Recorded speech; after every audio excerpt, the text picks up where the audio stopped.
Here today on Holocene, we're going to be looking at a young Gabon viper in its breeding season. And normally, the Gabon vipers will live in its normal range, which is Africa. But here on an island, it has to fight for its life. Just like it had to fight and almost died from an Orinoco crocodile. Meanwhile, it's looking for a place where it feels safe, away from the other animals. There are many Gabon vipers on this island. Too many, perhaps. That's overcrowding many of the populations of other animals, like caracals. But it doesn't change as much. Caracal populations only dropped from 5% due to their uploaded population. Eventually, the Gabon viper was doing a mating dance, which is jumping up and up and down. And if you could jump the highest, you are the best. It eventually sees a carcass from a crocodilian of some sort, and is now trying to intimidate the other so it doesn't get bitten by another Gabon viper. Gabon vipers have the mildly toxic venom, which could kill mainly all the animals here on the island in seconds. This caracal is now trying to commit suicide by getting bitten by a Gabon viper.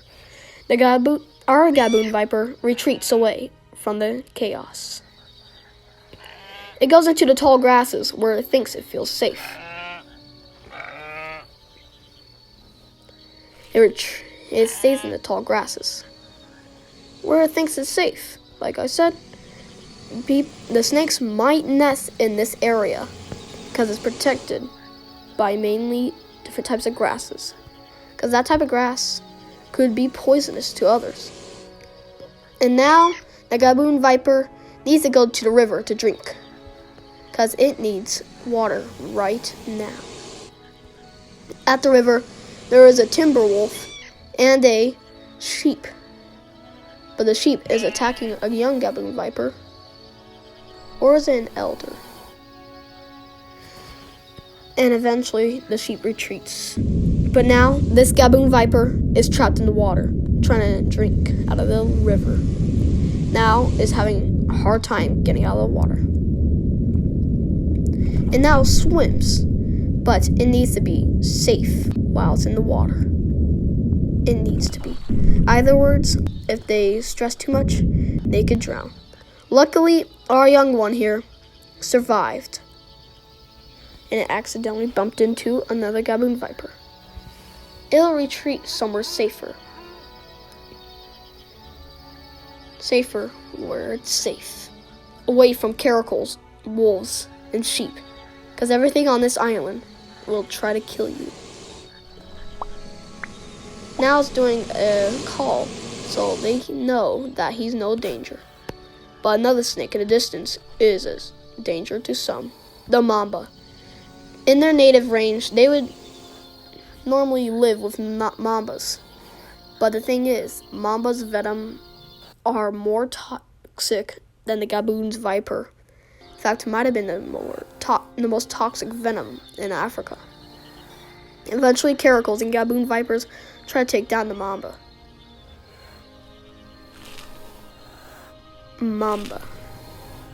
Eventually, the young one retreats, but then it realizes it's a little bit hungry, so it goes back for a bite. It just needs some flesh. Eventually, a caracal attacks it, and the Gabon viper needs to retreat to safety. Our Gabon viper is safe, escaped from the caracals.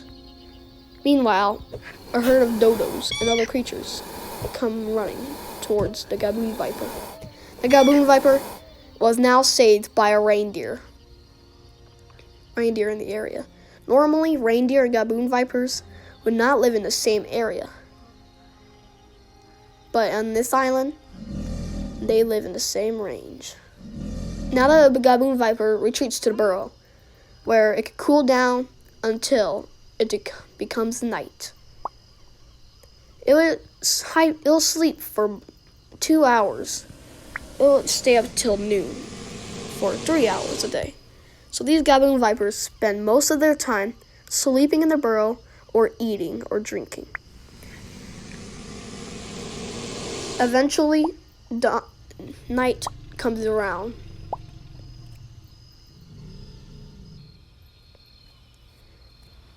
And now it'll be most active during this time. And that's when it'll most likely hunt for its prey. Other animals are out too during this time, like the Orinoco crocodile, which are sworn enemies to the Gabon viper. If they ever come together, Gabon vipers and the crocodile will both die. This is the Holocene, Episode 3, the Gabon viper. It got fatally bitten by another one. We'll see you next time on Holocene.